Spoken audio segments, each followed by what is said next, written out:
Nah, di sini peristiwa C adalah terpilihnya kartu dengan nilai di bawah 5. 4, 3, 2, 1. Berarti 4 ya. 4, 3, 2, 1. Itu ada 12 katanya.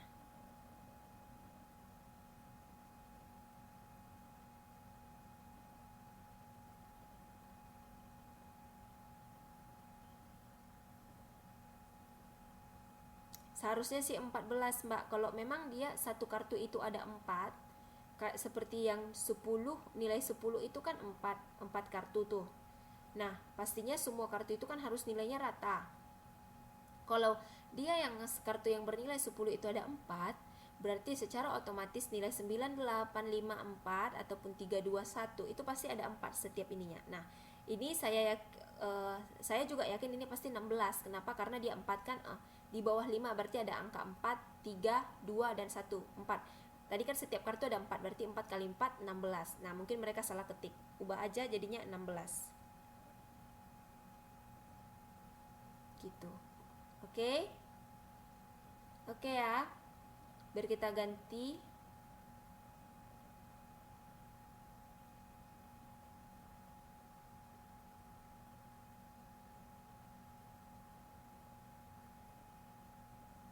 Oke, nggak apa-apa Mbak Rofiul Soleha. Oke ya. Kita lanjut ke peristiwa yang komplement.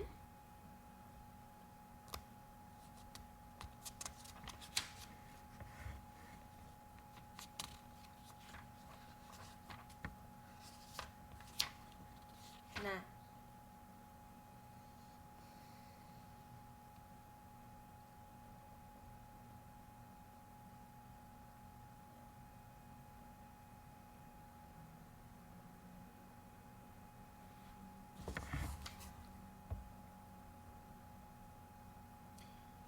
ini kartu bridge sama dengan kartu remi 1, 2, 3, 4, 5, 6, 7, 8, 9, 10. Kaki C. Oh, mungkin A satu lagi Mbak. A itu kali ya. A ada kan kartunya yang lambangnya A. A itu satu ya? Oke.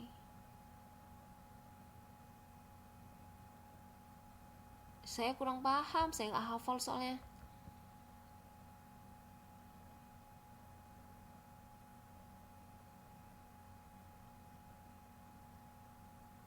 Joker itu sama dengan apa? As sama dengan Joker ya? Oh yaudah deh, saya nggak ngerti. Udah pokoknya itu sebenarnya sama sih. Untuk yang dadu, yang penting yang dadu mengerti. Yang bridge, karena saya juga kebetulan tidak begitu paham dengan kartunya, jadi saya nggak bisa jelasin lebih detail itu benar atau tidak. Cuman kalau yang dadunya udah paham, pastinya udah bisa lah gitu. Oke, Mas Mukmin silakan masuk, silakan bergabung. Yang main judi.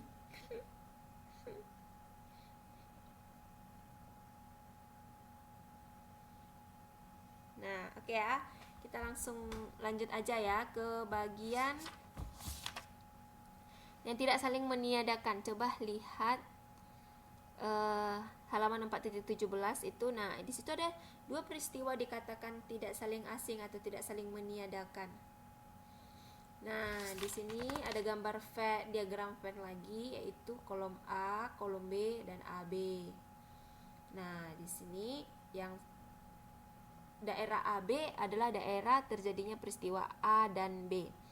Yang AB yang di lingkaran itu, yang mereka bergabung bersama menjadi satu. Nah, di situ adalah wilayah di mana peristiwa A dan B itu terjadi bersama-sama gitu. Tapi yang terpisah A dan B itu, yang di luar lingkaran, nah itu menunjukkan ada peristiwa mereka yang terjadi berbeda-beda atau saling meniadakan gitu ya.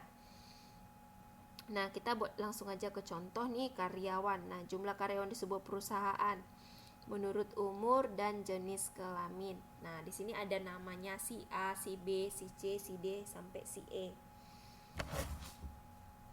Oke. Nah, ada jenis kelaminnya cuma ada 2, yaitu laki-laki dan perempuan. Nah, umurnya ada 30, 40, 32, 45 dan 20. Nah, di sini kan kalau ada pertanyaan, peristiwa A terpilihnya karyawan laki-laki berapa? Nah, coba lihat jenis kelamin laki-laki kan cuma ada 3 orang, berarti PA sama dengan 3 dibagi berapa? 5. Kenapa 5? Karena jumlah semua kejadian itu adalah 5 gitu ya. Nah, peristiwa B adalah terpilihnya karyawan yang berumur 30 tahun. Nah, yang berumur 30 tahun itu dia terpilihnya karyawan berumur lebih besar dari 30 tahun. Nah, yang lebih besar dari 30 tahun berapa? Ada 32 tahun, 40 tahun, dan 45 tahun. Berarti ada 3 kan? 3/5 karena jumlah kategorinya itu 5. Nah, kenapa 30 tidak ikut? Karena kan yang ditanyakan lebih besar dari 30, bukan lebih besar atau sama dengan dari 30. Nah, ada lagi PA dan B. Nah, PA dan B itu apa? Nah, PA dan B itu adalah terpilihnya karyawan laki-laki dan berumur, ada dannya, dan berumur lebih besar dari 30 tahun. Nah, kalau dia lebih besar daripada 30 tahun dan juga laki-laki. Nah, sekarang kita lihat jenis kelaminnya laki-laki terus umurnya lebih besar dari 30 tahun. Nah, kita lihat ada berapa? Ada 2 yaitu 40 dan 32. Nah, makanya itu 2/5. Jadi yang bukan laki-laki dan yang bukan berumur lebih besar daripada 30 tahun. Nah, itu ada 3/5 yaitu, coba saya mau tanya, berapa jumlah karyawan yang bukan laki-laki dan juga berumur lebih kecil daripada 30 tahun?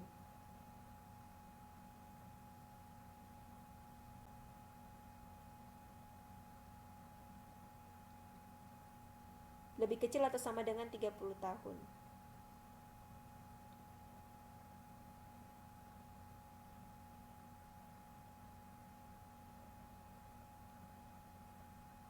Kalau yang bukan laki-laki saja,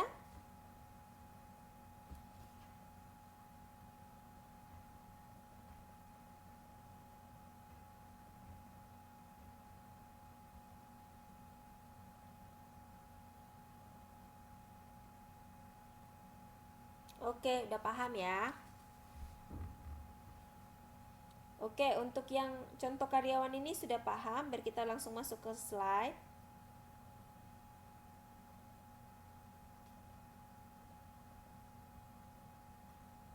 Atau ada yang mau bertanya sejauh ini?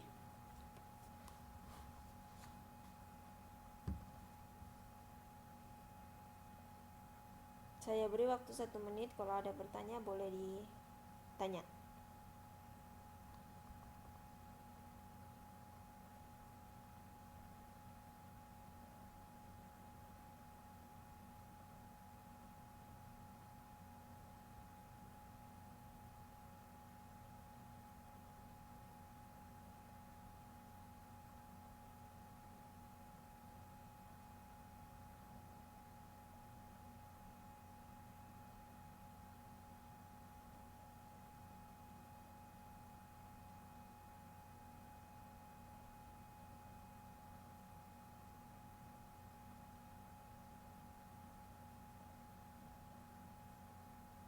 Oke, Mas Sugianto masih mengetik.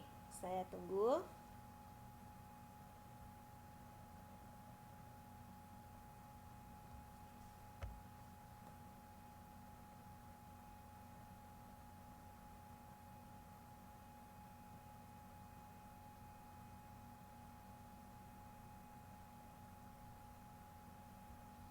Kalau yang laki-laki lebih kecil dari 30 tahun. Oke, kalau yang laki-laki lebih kecil dari 30 tahun. Ada nggak yang laki-laki umurnya lebih kecil daripada 30 tahun? Coba dulu. Oke, benar. Semuanya jawabannya 0. Ya, benar. Jawabannya 0, Mbak. Mas Sugianto.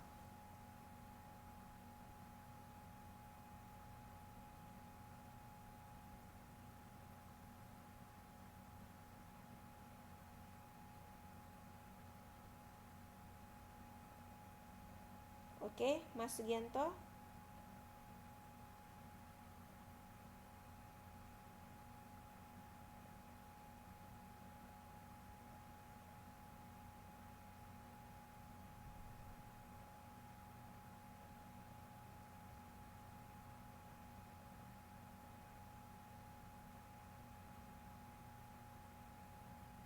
Lebih tuh ya, lebih. Tapi kalau semua sibuk, maksudnya Mas? Tapi kalau semua sibuk, Mas, maksudnya Mas Sugianto gimana? Kalau dia lebih kecil, ya benar. Kalau dia lebih kecil, dia tuh kurang dari 30. Kalau 30 itu sama dengan, jadi nggak, yang 30 nggak termasuk.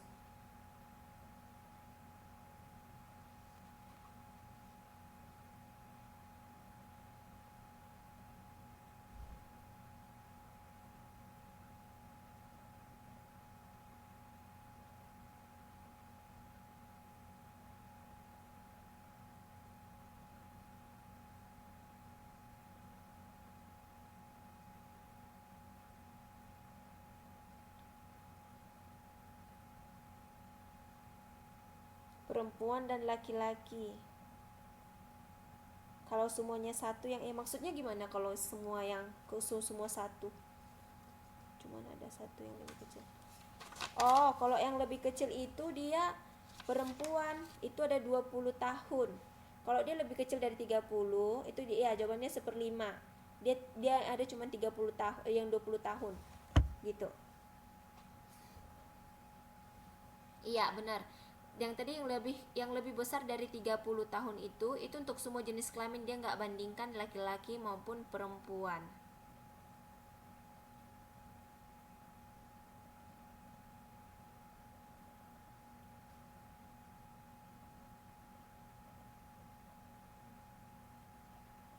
Yang lebih besar dari 30 tahun, ya 40 tahun, 45, dan 32.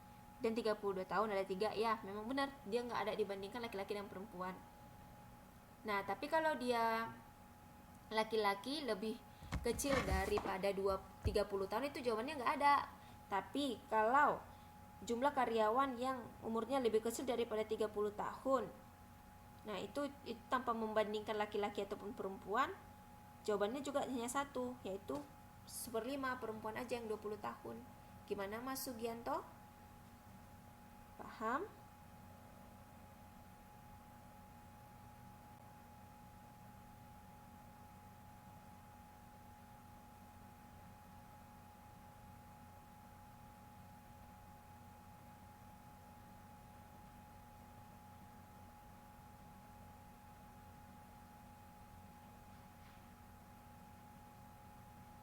Oke, sudah paham ya? Nah, kita sekarang lanjut ke bagian, sebentar ya, yang peristiwa yang komplement. Ya, waktu kita nggak sampai 1 jam lagi. Nah, itu coba buka yang halaman. Oke, saya baca, lihat dulu PPT-nya. Nah, peristiwa yang komplement itu merupakan suatu peristiwa yang eksklusif secara bersama-sama. Jadi dia terjadinya barengan gitu. Jadi peristiwa yang terjadinya secara eksklusif bersama-sama. Nah, di sini dalam sebuah ruang sampel terdapat peristiwa A. Peristiwa A dan peristiwa yang bukan A, sedangkan peristiwa yang bukan A mengandung semua unsur dalam ruang sampel kecuali peristiwa A, maka dikatakan peristiwa yang bukan A merupakan peristiwa yang komplementer bagi peristiwa A. Oke, kita lihat diagram Venn-nya halaman 4.21. Ya, belum berubah Mas Kolifatus karena kita masih ada pada nomor 3.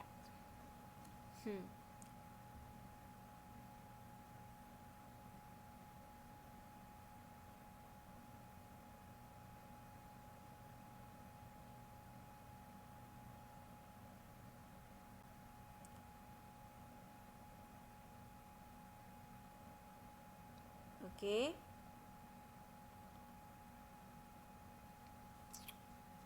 Nah, di sini ada diagram Venn-nya, ada A dan ada juga yang bukan A. Nah, di situ kita bisa lihat kemungkinan terjadinya peristiwa yang bukan A itu adalah 1 dikurang peristiwa A gitu. Jadi peristiwa yang bukan A itu ada yang ada A yang ada garis di atasnya ya. Jadi kemungkinan terjadinya peristiwa yang bukan A itu adalah 1 dikurang peristiwa kemungkinan terjadinya A. Karena nilai terbesar dari peristiwa itu, probabilitas tadi itu adalah 1. Jadi kalau dia PA atau yang bukan A itu peristiwa terjadinya kemungkinan A dengan peristiwa kemungkinan terjadinya yang bukan A itu adalah P peristiwa A ditambah peristiwa yang bukan A sama dengan 1 gitu. Oke? Sampai definisinya paham nggak yang kalian semuanya, yang hanya definisinya aja?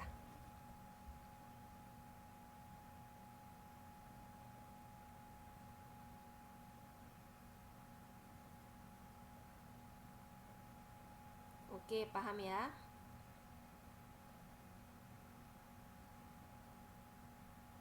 Ya, kita masuk ke bagian contoh. Ada satu set kartu bridge.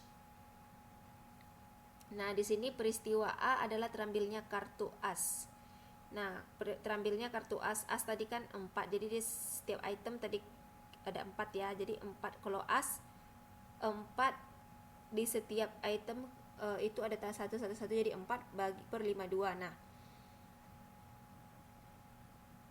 jadi yang untuk peristiwa A-nya itu adalah 1 dikurang 4 per 52 yang bukan. Nah, ini sisanya nih. Jadinya 48 per 52 atau 12 per 13. Jadi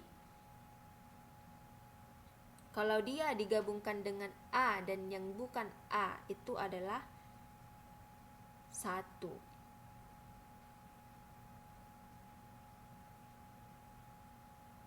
Maksudnya pasti 1, Mbak Endang gimana? Pasti 1 maksudnya gimana, Mbak Endang?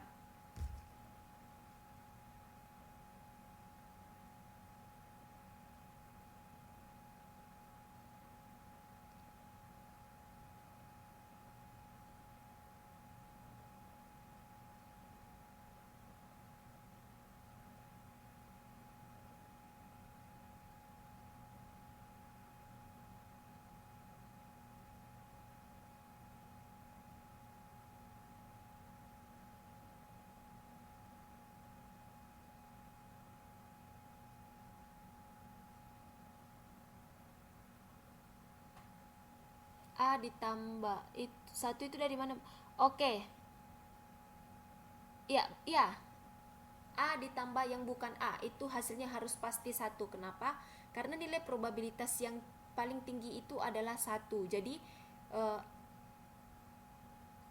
itu kan probabilitas itu semua kemungkinan terjadi, kemungkinan pasti dan tidak pasti itu. Jadi kan saya ulangi lagi, probabilitas itu artinya adalah menghitung sesuatu kemungkinan yang yakin dan tidak yakin. Jadi jika hanya yakin itu pasti nilainya kurang dari 1. Nah, jika yakin dan tidak yakin ditambahkan itu nilainya sama dengan 1.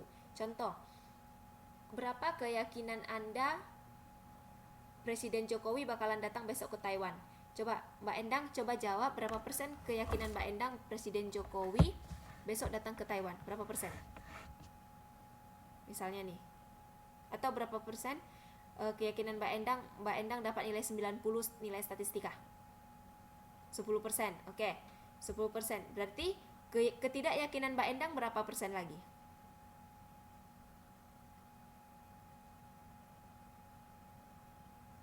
Oke, 10% tambah 90% berapa Mbak Endang?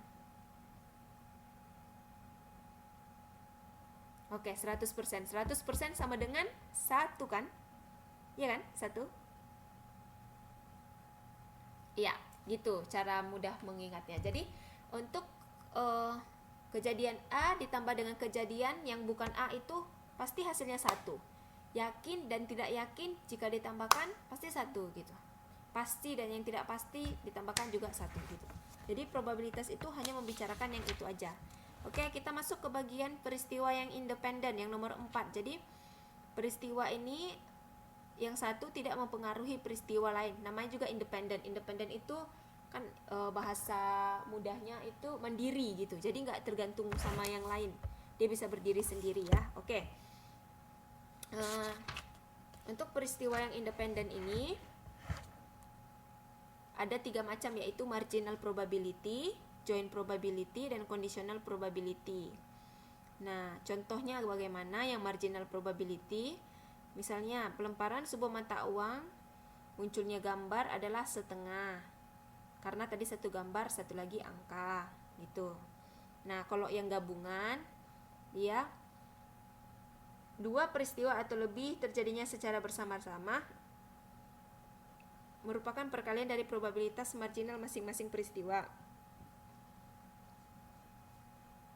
Nah, jadi digabung peristiwa A dan B, peristiwa A dan B dan C gitu. Jadi ada misalnya ada 3 peristiwa, tiga-tiganya digabung. Nah, ini contohnya pada sebuah pelemparan mata uang ada peristiwa A, muncul gambar A dan pada pelemparan pertama. Pada peristiwa B muncul gambar pada pelemparan kedua. Nah, coba lihat nih. Nih lihat, ini ada yang gambar kurva-kurvanya, coba lihat. Tadi kan itu misalnya nih mata uang, satu mata uang nih. Nah, jika dilempar satu kali, berarti kemungkinan munculnya gambar sama angka kan 0,5. Nah, jika dia di peristiwa B, muncul lagi dia 0,5 dan 0,5 juga gambar dan angka. Nah, sama yang berikutnya juga gitu, dilempar lagi pasti dia 0,5 gambar dan 0,5 lagi angka gitu. Jadi munculnya untuk gambar berapa kali? Gambar 1 kali 0,5 tambah 1 kali lagi 0,5 dikalikan jadi 0,25. Sama gambar 0,25 untuk angka GA, gambar angka juga sama 0,25. Angka gambar juga 0,25 dan angka-angka juga 0,25. Nah, bagaimana? Sampai di sini paham?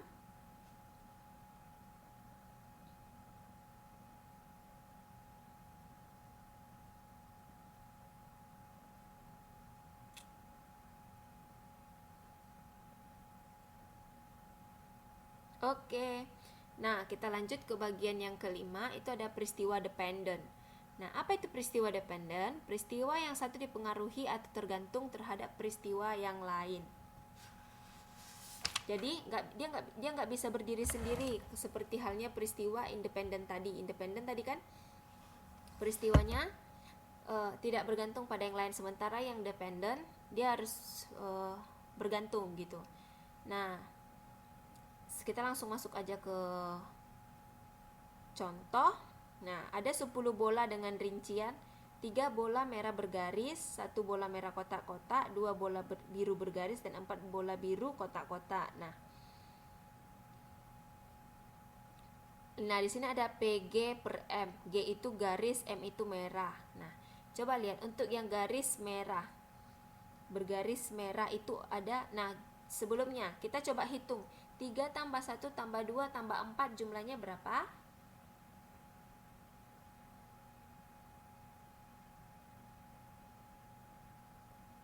Oke, 10. Berarti pernya per 10 ya semuanya. Untuk setiap item kalau ditanya itu pernya per 10. Nah, coba lihat. P peristiwa G per M garis merah. Nah, coba lihat. Peristiwa garis merah itu ada berapa garis merah? Bolanya ada berapa? 3 ya, 3 jumlahnya semuanya berapa? 10. Jadilah 3 per 10. Nah, dibagi peristiwa M merah berapa? Merahnya di sini pokoknya yang merah dia tidak membedakan apakah itu bergaris ataupun kotak-kotak. Iya, benar, 4. Karena ada 3 yang merah bergaris, ada 1 yang merah kotak-kotak, jadinya 4. Jadinya 4 per 10. Jadi 3 per 10 per 4 per 10 sama dengan 3 per 4. Oke ya. Nah, sama selanjutnya juga ke bawah seperti itu. Oke, saya mau tanya. jika ditanya peristiwa biru kotak-kotak berapa?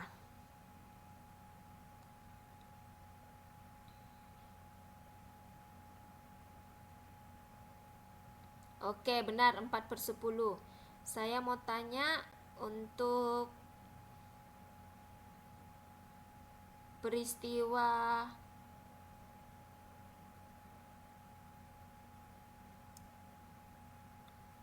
biru saja.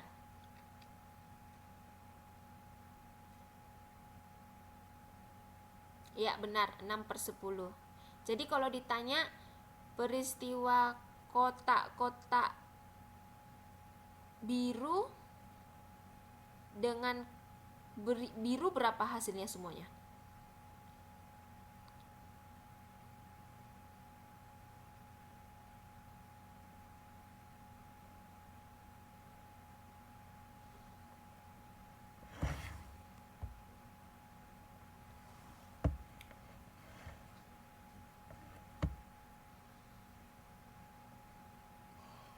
Dengan peristiwa biru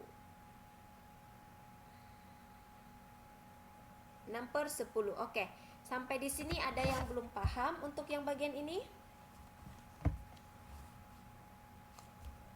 Agar kita boleh masuk ke teori Bayes. Saya kasih waktu 1 menit untuk bertanya jika ada.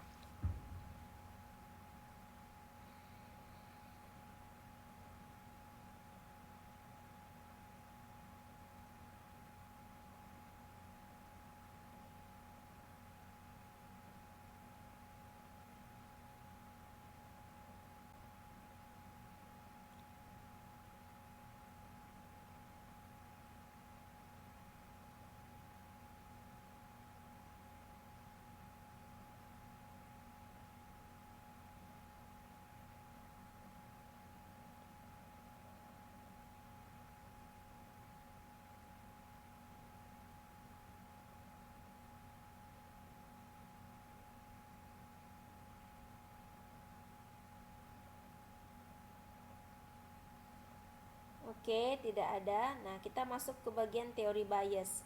Teori Bayes lebih dikenal dengan kaidah Bayes, yaitu memainkan peranan penting dalam penggunaan probabilitas bersyarat. Nah, di